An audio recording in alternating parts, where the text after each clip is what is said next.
What is up? What is going on, everybody? Welcome back and welcome into a Seattle Seahawks post game recap. Something was not sitting right with me, and I finally realized what it was.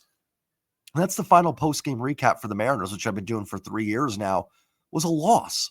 And as bad as, or not as bad, but as much as this season was a lot better for the Mariners in 2023 and 2024, those seasons did end with wins. As meaningless as they were, we did get to finish those seasons talking about the team winning a baseball game. Didn't get to do that this year. It's kind of the price you pay for making a playoff run, right? There's only one team that's going to finish the year with a win, and it was the Dodgers yesterday. So, that's nothing you can do about it, but it just, I like finishing on a positive note. And the Mariners certainly had a positive season, but want to talk about something that's good. And what better to talk about than a team that looks like the best in the NFC, or at least, up there with the best of the league through 8 games in the 6-2 Seattle Seahawks. Before I dive into this recap, if y'all can do me a favor, like button helps tremendously. Subscribe if you're new or lurking, and comment your thoughts on the team and the game down below. Quick disclaimer, I'm not going to have these up every week. I don't have the energy if they have like a devastating loss. Hopefully they don't. But if they do, I don't have the energy to come on and dissect it and break it down. I'm just kind of enjoying football for what it is. Love the game. I'm in full football mode now with the Mariners being done. But I not saying I won't talk about losses. I just, I'll let the Seahawks experts that have been making videos all season talk about it. To be honest, there's tons of great Seahawks YouTubers. I'll let them, handle those things because they'll do it better than me anyways. Now, if you want to think about becoming a channel member, I do have my NFL picks now up there each week. I actually had a really good week this week, straight up and against the spread. So you're probably going to come in too late because I'm probably due to be terrible then next week. I'll also have more Seahawks recaps up there for members. It'll be kind of back and forth. One week I might go members, one week, for everybody. It's just going to be kind of a mix. So, if you want to think about becoming a channel member, we also do contests. We'll have one coming up for the Seahawks game next Sunday. So it's just, I'm not diving fully into it, but, I really did want to talk about the team because the last video I made, I did talk about them after week 1, and I was wrong about a lot of things I said about the team. There's a couple things I was right, just to save face a little bit, but I was mostly wrong. I said I thought the team was going to be kind of mediocre, maybe 7 to 9 wins, and they're already at 6. I thought the offense was going to be kind of slow, prodding. Now, I did say I kind of liked what Clint Kubiak was doing, and I still do. I think he has been such a big upgrade over Ryan Grubb, and I thought that week 1 too. I know the play calling was sort of a hot button topic, but even in week 1, I thought he was light years better than what Ryan Grubb was doing last season. But I was wrong about the offense being slow and prodding. They're explosive. They're balanced. I mean, the offensive line is finally playing like a line that we want them to be like. How many years did we say if this offensive line could just be average overall, we'd be happy? And I mean, they're getting great play from their tackles. Gray Zabel has been fantastic. I don't think Sundell and Bradford have been great, but I mean, Sundell, I think, has been serviceable enough. And Bradford's been serviceable enough, obviously, with what they've done overall. And you've gotten decent offensive line play. But the big story, Sam Darnold has been absolutely, I mean, he hasn't just been good, he's been MVP. I think he's the MVP so far. Listen, I know there's Jonathan Taylor, Daniel Jones. I'm sure Josh Allen's still in the mix. Baker Mayfield's been fantastic. Jalen Hurts is having a good year. This isn't a video to start a MVP debate, but my gosh, has Sam Darnold been amazing. I kind of said I didn't kind of say it. I said in that video that I didn't think the future Seahawks quarterback was on the roster yet. I didn't think Geno Smith or Sam Darnold was going to be the quarterback to lead the team to the promised land. Sam Darnold absolutely might be the quarterback to lead the team to the promised land. And if he keeps playing like this, you never know. Playoff games can come down to little things, but the quarterback that we're seeing right now can absolutely win a Super Bowl, and not just game manage a Super Bowl, but win a Super Bowl. Not Trent Dilfer a Super Bowl, but actually go out there and be a difference as to why the Seahawks win a Super Bowl. That's how good Sam Darnold's been through 8 weeks. And I was wrong on that. And I was never oh my gosh, how could they move on from Geno? Completely understood it. The reasons why. I just didn't know how much of an upgrade Darnold was. And man, he has been an upgrade and more, because Geno has been kind of a mess in Vegas. Played a little better today. But that has not worked out well at all. And Darnold is thriving here. And he's proving that wasn't just Kevin O'Connell in Minnesota. I'm sure O'Connell was a huge factor in Darnold taking the next step, but he took that next step in Minnesota and has brought it to Seattle as well. He's getting rid of the ball quickly. He's been accurate. I've been blown away by his ability to go deep. I thought it was going to be more very short, intermediate offense, 5-6 yards a pop. But man, he's done everything. Short game, intermediate, deep ball, accurate. Poise in the pocket has been amazing. As much as I've praised the offensive line, and they deserve praise, they've been so much better than they have in the past. But a lot of it's Sam Darnold just making good decisions in the pocket, not panicking under pressure. And that was kind of the knock on Sam a little bit. And he has taken the next step under pressure. And he has been so cool, confident, and comfortable in this offense. We'll get to JSN, but this offensive coaching staff deserves credit. A big reason this offensive coaching staff is so much better than what they had last year. One, it's an actual NFL coaching staff. Number two, they have continuity, right? Kubiak's worked. Who's the offensive line coach? John Benson. They've worked together before. Like, there's just that continuity of guys that have been doing this for a long time together. They come over, they know each other's tendencies, and you can see it. I said for years with this team, the running game and passing game need to mirror each other. They need to feel like they work together. And that hasn't happened in Seattle for years, maybe since Marshawn and Russ. It's always felt like just two completely disjointed things. Like there's a run game and then there's a pass game. This goes back this year. They have felt intertwined. They haven't always ran the ball extremely well, but they've worked it in well off the passing game. They've been able to put some games away with the runs, and they've done enough of it and shown enough heavy run formations that's even helped them in the passing game. So it is all clicking for what Clint Kubiak's doing. He's going to get head coaching interviews. I mean, he is, just a matter of fact.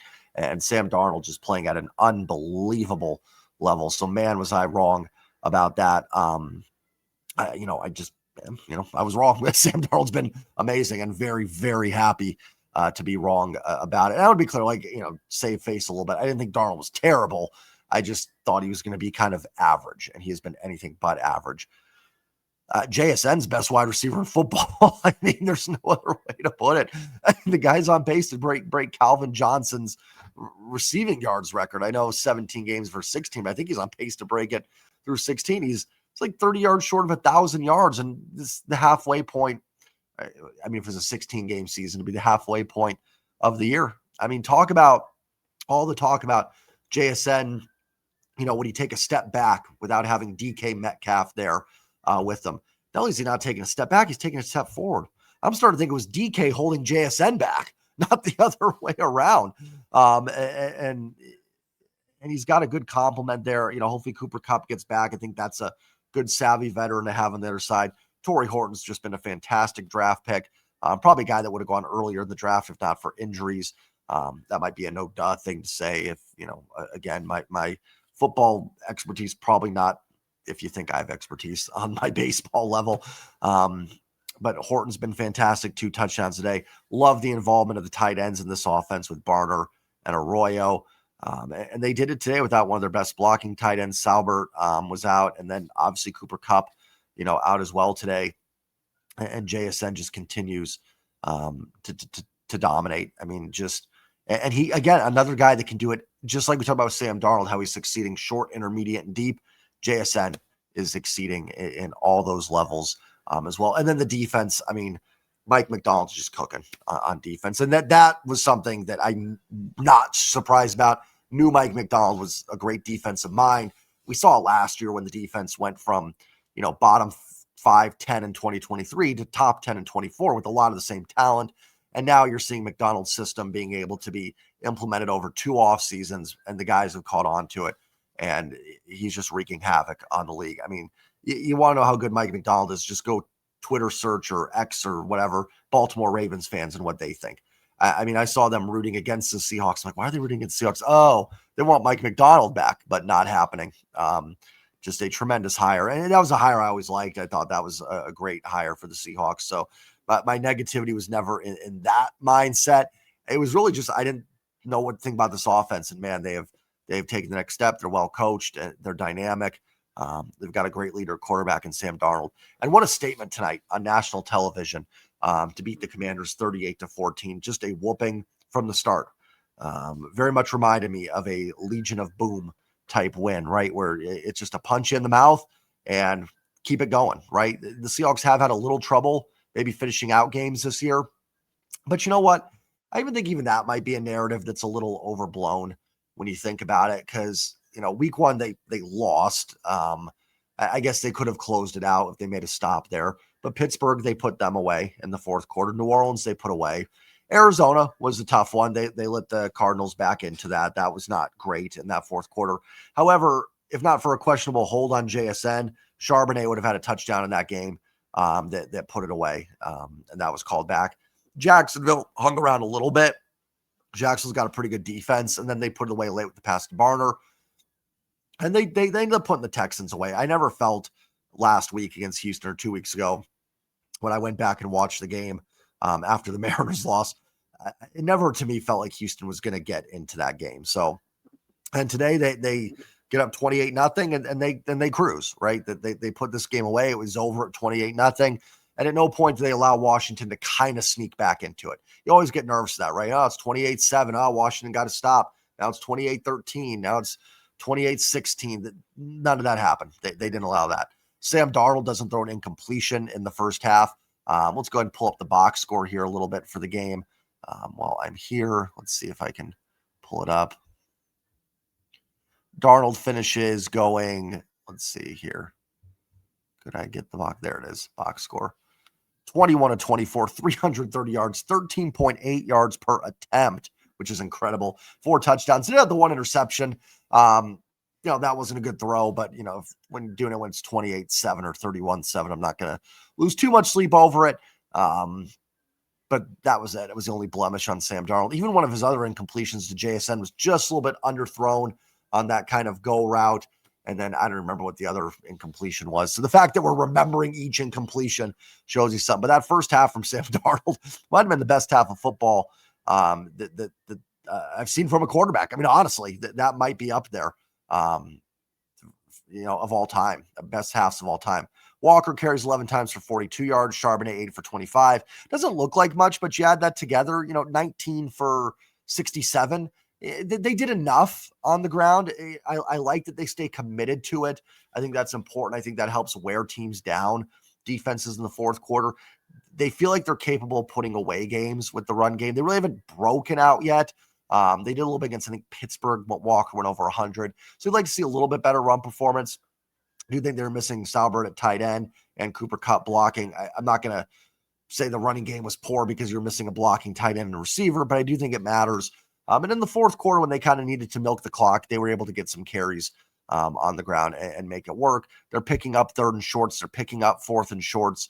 So they seem to be able to run the ball in good situations when they need to. And Walker's always good for a couple explosive runs too. He's going to break 1 or 2 of them a game. So I think the running game might be more maligned by fans than it should be. I don't know. I don't really have my pulse. There's the dogs. And see, it's just like the Mariners post-game recaps. The dogs are back. I don't really have my pulse on what Seahawks fans are saying. But I think some of the run game struggles are a little overblown. I'd like to see him get going a little bit more, but I don't think the run game has been poor by any measures whatsoever for the Seahawks. Again, JSN 8 for 129. Cody White had a catch for 60 yards and a touchdown. Horton 4 for 48, 2 touchdowns. Arroyo had that great catch, great throw by Darnold, 2 for 29.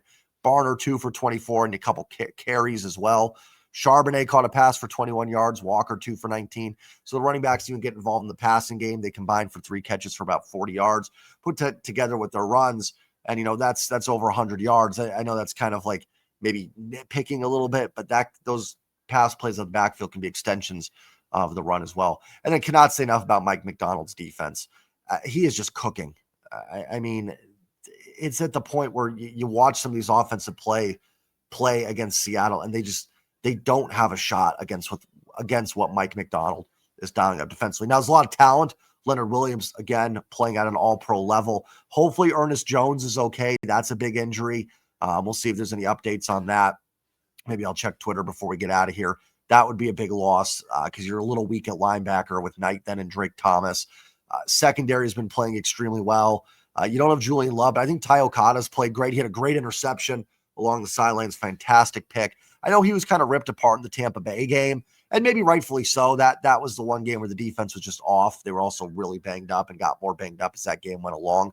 But I think Okada's been pretty solid overall. I don't think he's been bad by any means. Witherspoon came back today. I don't really know how he played, but just not a lot of passing opportunities open. When teams are moving the ball against Seattle, it's very small chunks. It's 4 or 5 yards here. And it seems like it takes one thing I always say, a defense is good when it looks like it takes every bit of energy from another team's offense to get like 5 yards. It looked like it took everything Washington had just to pick up 3 or 4 yards.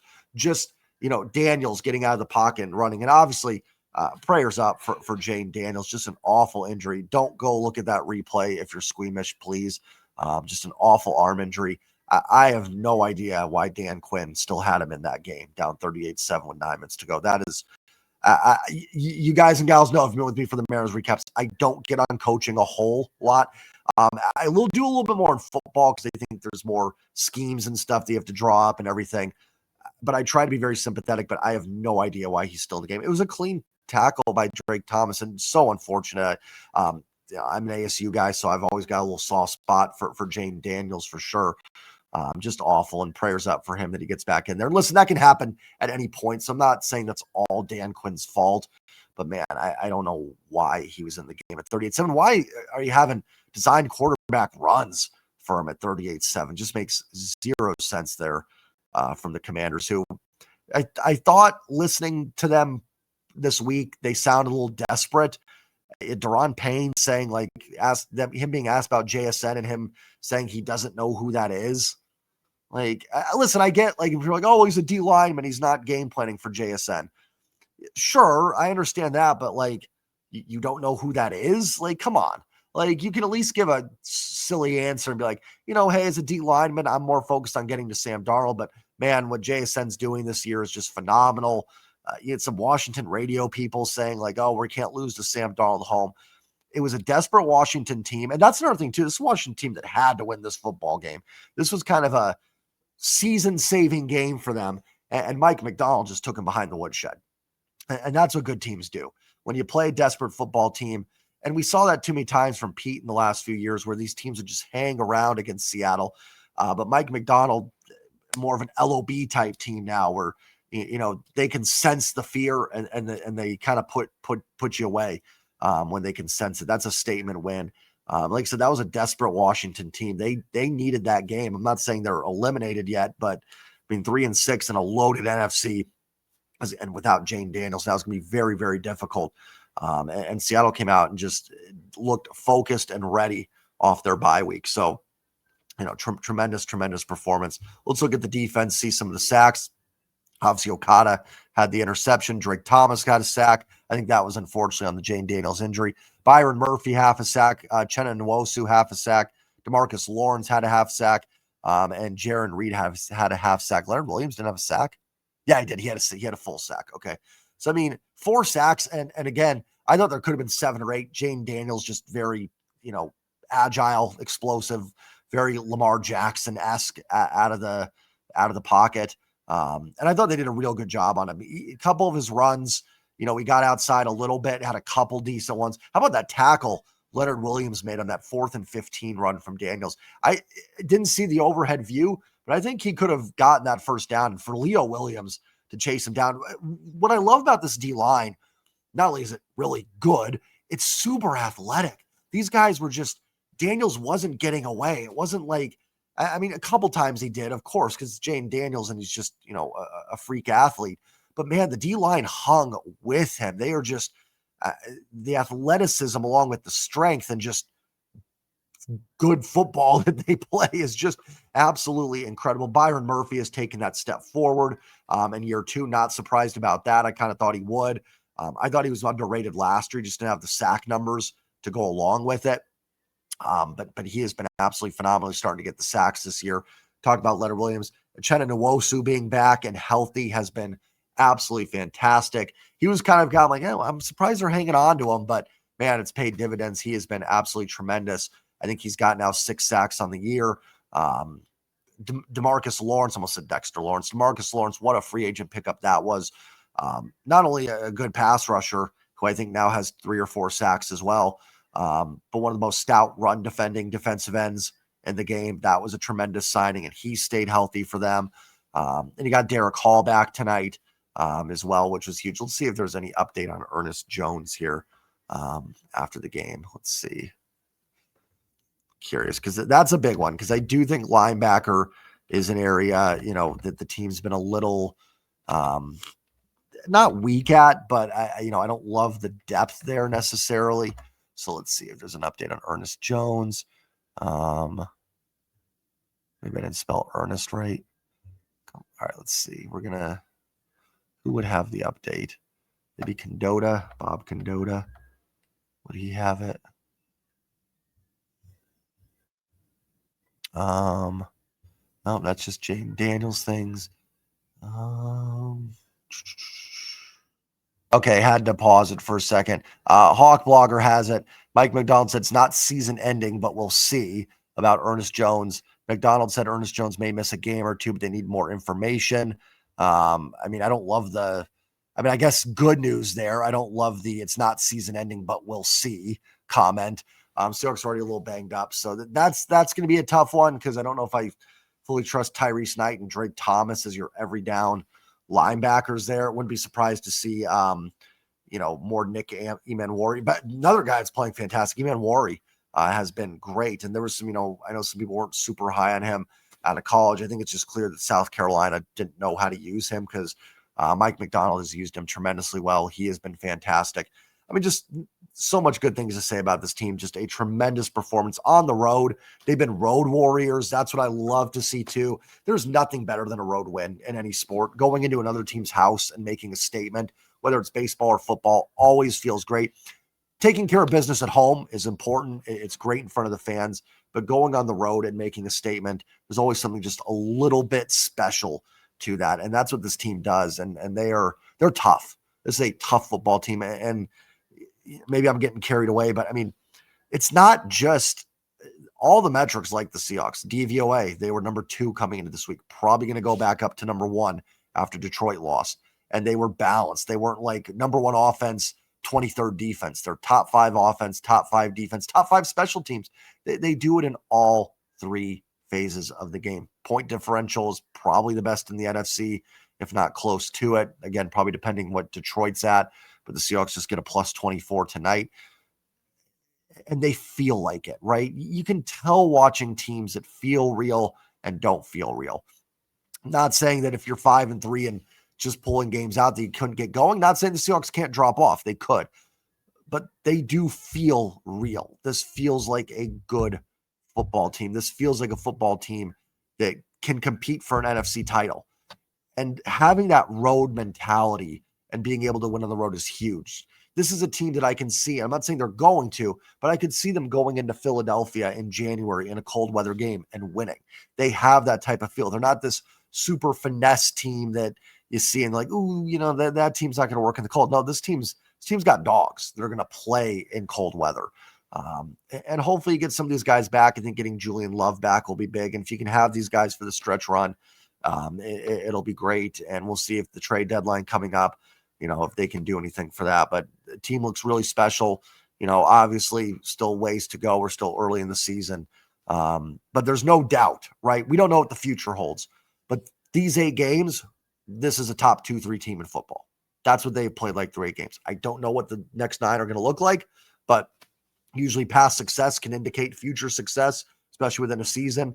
And if the first 8 games are an indication, the next 9 should be very good. So I just want to come on here and talk a little bit about the Hawks. Very impressed with what they're doing.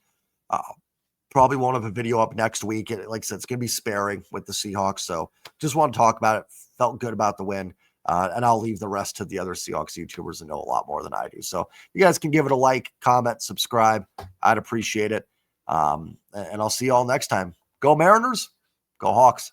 Peace.